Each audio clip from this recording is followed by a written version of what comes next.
Everyone wants to invest in real estate, but most people will never start. Not because they don't want to, but because they don't know how. Well, today I'm breaking down exactly how you can buy your first rental property step by step. No fluff, just 9 moves that'll take you from zero to owning your very first property. Step 1. Build your foundation. Before you buy anything, fix your financial picture. Check your credit, clean up debt, make yourself bankable and investable. Lenders just don't fund deals, they fund confidence and the individual. Step 2. Stack your down payment. Now, you don't need $100,000 to get started or even perfect credit. Trust me, I started with a 474 credit score. But with VA loans and FHA loans, you can buy a duplex, triplex, or even a 4-family with as little as 3.5% down. You can live in one unit and rent the others out, and boom, you're a landlord. Step 3. Get pre-approved. You have to know your numbers before you start house hunting. A pre-approval shows what you can afford and puts you ahead whenever the right deal comes and you need to make an offer. Step 4. This is probably the most important and where most people rush and make a huge mistake. Number 1 is you have to look for growth opportunities. You have to go where the puck is going, not where it is. It is very important. My biggest tip is to follow local development. Your city council meetings will tell you where the city is investing money and paying attention.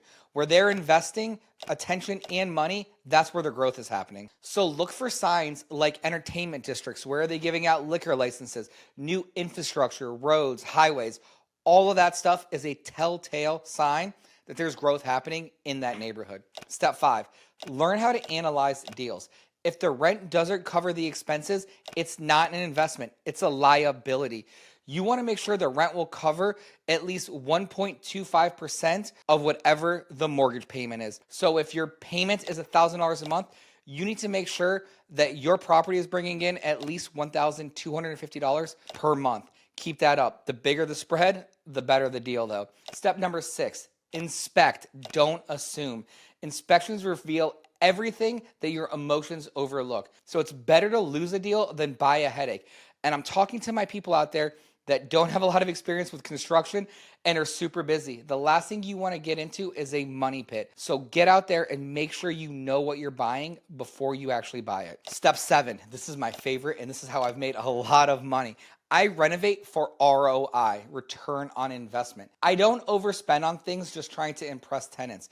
I renovate for durability, function, and value. That's what appraisers and renters really care about. I want to take a property that's functionally obsolete and I want to force the appreciation and increase the value. I want to take control of that asset to really maximize my return. Step number 8, I want to rent to quality, not speed.